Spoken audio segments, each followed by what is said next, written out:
Hi hello കൂട്ടുകാരെ, എല്ലാവർക്കും ബിന്ദീസ് ക്രിയേഷൻസിലേക്ക് ഒരിക്കൽ കൂടി സ്വാഗതം. റൗണ്ട് നെക്ക് ഫിനിഷ് ചെയ്യാനായിട്ടുള്ള 6 മെത്തേഡ്സിലെ മൂന്നാമത്തെ മെത്തേഡാണ് ഇന്നത്തെ വീഡിയോയിൽ. കഴിഞ്ഞ 2 ദിവസം ഓരോ മെത്തേഡ്സ് ഇട്ടിട്ടുണ്ടായിരുന്നു, അത് കാണാത്തവരൊന്ന് പോയി കാണണേ. ഇന്നത്തെ method neck piping without code. Piping thread വെക്കാതെ എങ്ങനെയാണ് എളുപ്പത്തിൽ പൈപ്പിംഗ് ചെയ്തെടുക്കുന്നതെന്ന് നോക്കാം. അതിന് വേണ്ടിയിട്ട് ഞാൻ ഇവിടെ ഒരു ഫാബ്രിക് എടുത്തിട്ടുണ്ട്.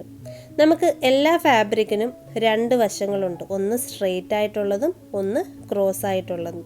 ഈ സൈഡിൽ കാണുന്ന കട്ടിയായിട്ടുള്ള ഭാഗത്തിന് നമ്മൾ പറയുന്നത് സെൽവെഡ്ജ് എന്നാണ്. സ്ട്രെയിറ്റ് ഗ്രെയിനും ഉണ്ട്, അതേപോലെ തന്നെ ക്രോസ് ഗ്രെയിനും. പക്ഷെ നമുക്ക് ഡയഗണലായിട്ട് കട്ട് ചെയ്തെടുത്താൽ മാത്രമേ പൈപ്പിംഗ് ചെയ്യാനായിട്ടുള്ള ഫാബ്രിക് നമുക്ക് കിട്ടത്തുള്ളൂ. അപ്പം നമുക്ക് കട്ട് ചെയ്തെടുക്കാം. ഡയഗണലായിട്ട് കട്ട് ചെയ്യുമ്പോൾ റൗണ്ട് നെക്ക് ഫിനിഷ് ചെയ്യാനായിട്ടുള്ള ഒരു ഫാബ്രിക്കിന് നല്ല സ്ട്രെച്ചബിൾ ആയിരിക്കും.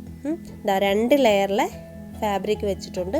ഈ ഒരു സ്കെയിൽ വെച്ചിട്ടോ അല്ലെങ്കിൽ ടേപ്പ് വെച്ചിട്ടോ ഒരു 1.25 ഇഞ്ച് മാർക്ക് ചെയ്തിട്ട് നമുക്ക് കട്ട് ചെയ്തെടുക്കാം. അപ്പോൾ ഈ സ്കെയിലിൻ്റെ വീതിനെയും കാട്ടിയിട്ട് ഒരു 1/4 ഇഞ്ചും കൂടി എക്സ്ട്രാ എടുത്ത് മാർക്ക് ചെയ്യുന്നുണ്ട്. അങ്ങനെ മാർക്ക് ചെയ്തിട്ട് നമുക്ക് ഇത് കട്ട് ചെയ്തെടുക്കാം.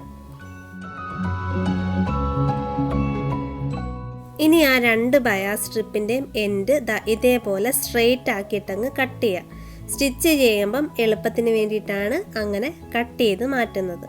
അപ്പം നമ്മുടെ ബയാസ് സ്ട്രിപ്പും റെഡി ആയിട്ടുണ്ട്. ഇനി നമുക്ക് സ്റ്റിച്ച് ചെയ്യാം. അപ്പം നമ്മൾ കഴിഞ്ഞ ദിവസങ്ങളിൽ എടുത്ത അതേ മെഷർമെൻറ്റിൽ തന്നെയാണ് ഞാൻ മെയിൻ ഫാബ്രിക്കിൻ്റെ നെക്കും ഷോൾഡറും നെക്ക് ഡെപ്തും ഒക്കെ കട്ട് ചെയ്തെടുത്തേക്കുന്നത്. ഇനി നമുക്ക് സ്റ്റിച്ച് ചെയ്ത് തുടങ്ങാം. ആദ്യം തന്നെ നമുക്ക് ഈ ബയാസ് സ്ട്രിപ്പുകൾ തമ്മിൽ ജോയിൻ ചെയ്തെടുക്കണം. അതിന് വേണ്ടിയിട്ട് ഒരെണ്ണം നമ്മുടെ ലെഫ്റ്റ് സൈഡിലേക്കും വയ്ക്കുക, ഒരെണ്ണം നമ്മുടെ നേർക്കും വയ്ക്കുക.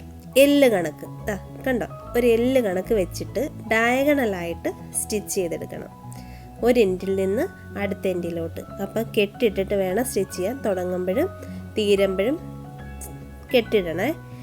അങ്ങനെ നമ്മൾ സ്റ്റിച്ച് ചെയ്തെടുത്തു. ഇനി ഒരു 1/4 ഇഞ്ച് തയ്യൽ തുമ്പിട്ടിട്ട് ഇതങ്ങ് കട്ട് ചെയ്ത് കളഞ്ഞ്. ഇനി ഈ ഭാഗത്ത് തയ്ക്കുമ്പോൾ കട്ടിക്ക് ഇരിക്കാതിരിക്കാൻ വേണ്ടിയിട്ട് ഒന്ന് കൈ വെച്ചിട്ട് തേച്ച് കൊടുക്കാം. ഇനി ആ ഭാഗം മുകളിൽ വെക്കാം. ഇപ്പം നമ്മൾ കട്ട് ചെയ്തില്ലായിരുന്നോ, മുകൾ വശത്തോട്ട് വെച്ചിട്ട് ഈ ബയാസ് സ്ട്രിപ്പിൻ്റെ ഒരു സൈഡ് 1/4 ഇഞ്ച് മടക്കി അടിക്കുക. അപ്പം അടിച്ച് വരുമ്പോൾ കട്ടിക്കുള്ള ഭാഗം നൂത്ത് വെച്ചിട്ട് വേണേ സ്റ്റിച്ച് ചെയ്യാൻ. അപ്പം നമ്മൾ ഈ ഒരു പൈപ്പിംഗ് ചെയ്യുന്നതിന് സിംഗിൾ പ്രഷർ ഫുട്ട് ഒന്നും യൂസ് ചെയ്യുന്നില്ല. നമ്മുടെ മെഷീനിലെ നോർമൽ പ്രഷർ ഫുട്ട് തന്നെയാണ് ഈ ഒരു പൈപ്പിംഗ് ചെയ്യാൻ നമ്മൾ ഉപയോഗിക്കുന്നത്. ഇനി നമുക്ക് ചുരിദാറിൻ്റെ നെക്കിൽ ഈ ഒരു ബയാസ് സ്ട്രിപ്പ് വെച്ച് കൊടുക്കാം. അപ്പോൾ 1/4 ഇഞ്ച് സീം അലവൻസിൽ സ്റ്റിച്ച് ചെയ്യുക. കറക്കി വേണം സ്റ്റിച്ച് ചെയ്യാൻ. അപ്പം നമുക്ക് 1/4 ഇഞ്ച് വീതിക്ക് അത് സ്റ്റിച്ച് ചെയ്തെടുത്തു. ഇനി ഇതിൽ നോച്ചസ് ഇടുന്നില്ല, കാരണം പൈപ്പിംഗ് ചെയ്യുന്ന കാരണം നോച്ചസ് ഇടുന്നില്ലായേ. ഇനി ആ ഒരു തയ്യൽ തുമ്പ് ഈ ബയാസ് സ്ട്രിപ്പിൻ്റെ ഉള്ളിലോട്ട് വെക്കണം. ഇതേപോലെ ഉള്ളിലോട്ട് വെച്ചിട്ട് മടക്കാം. അപ്പം ഈ ഒരു ഉള്ളിലുള്ള ആ ഒരു തയ്യൽ തുമ്പിൻ്റെ വീതിക്കാണ് നമ്മുടെ പൈപ്പിങ്ങിൻ്റെ ആ ഒരു ഭംഗി ഇരിക്കുന്നത്. അപ്പം എല്ലാ ഭാഗത്തും ആ ഒരു 1/4 ഇഞ്ച് തന്നെ ഇരിക്കണം. ഇനി നമുക്ക് സ്റ്റിച്ച് ചെയ്യാം. സ്റ്റിച്ച് ചെയ്യുമ്പം ആ വെള്ള തുണിയിലും വരരുത്, ആ ഗ്രീൻ കളറിലും വരരുത്. ഇതിൻ്റെ രണ്ടിൻ്റെ ഇടയ്ക്കൊരു പോയിൻ്റ് ഉണ്ട്, ആ ജോയിൻ ചെയ്ത പോയിൻ്റില്ലേ, അതിലേക്കൂടെ തന്നെ സ്റ്റിച്ച് ചെയ്യാൻ ശ്രമിക്കാം. അതാണ് പൈപ്പിങ്ങിൻ്റെ ഭംഗി. അപ്പം നമുക്ക് പുറത്ത് ഒരു സ്റ്റിച്ചും കാണാതെ പൈപ്പിംഗ് നല്ല നീറ്റായിട്ട് വരും.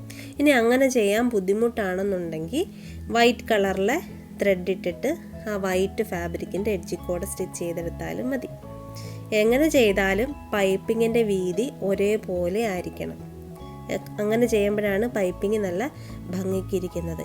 ഇതേ ഒരു മെത്തേഡിൽ തന്നെ നമുക്ക് സ്ലീവിൻ്റെ എഡ്ജിൽ പൈപ്പിംഗ് വെച്ച് കൊടുക്കാം, അല്ലാന്നുണ്ടെങ്കിൽ ആം ഹോളിൻ്റെ അറ്റത്ത് പൈപ്പിംഗ് വെച്ച് കൊടുക്കാം, അല്ലെങ്കിൽ സ്ലിറ്റിലൊക്കെ നമ്മൾ പൈപ്പിംഗ് വെച്ച് പിടിപ്പിക്കത്തില്ലേ, ഈ ഒരു മെത്തേഡിൽ അതും ചെയ്തെടുക്കാൻ പറ്റും. അപ്പോൾ പൈപ്പിംഗ് ചെയ്യുമ്പം ഒരു കാര്യം മാത്രം ശ്രദ്ധിച്ചാൽ മതി, ഉള്ളിലിരിക്കുന്ന തുണി മടങ്ങി പോവരുത്. കറക്റ്റായിട്ട് ഒരേ വീതിക്ക് തന്നെ സ്റ്റിച്ച് ചെയ്ത് വരണം. മാക്സിമം ഈ ഒരു സ്റ്റിച്ച് അതിൻ്റെ സെൻറ്ററിൽ കൂടെ തന്നെ വരുത്താൻ ശ്രമിക്കും. അങ്ങനെ നമ്മൾ സ്റ്റിച്ച് ചെയ്ത് എടുത്തു. നമ്മളൊന്ന് ശ്രദ്ധിച്ച് സ്റ്റിച്ച് ചെയ്ത് കഴിഞ്ഞാൽ നമുക്കിതിൻ്റെ സെൻറ്ററിൽ കൂടെ തന്നെ സ്റ്റിച്ച് ചെയ്തെടുക്കാൻ പറ്റുമേ. അപ്പം പെട്ടെന്ന് തന്നെ പൈപ്പിംഗ് ചെയ്തെടുക്കാൻ പറ്റുന്ന ഒരു മെത്തേഡാണ് ഇന്നിവിടെ കാണിച്ചത്.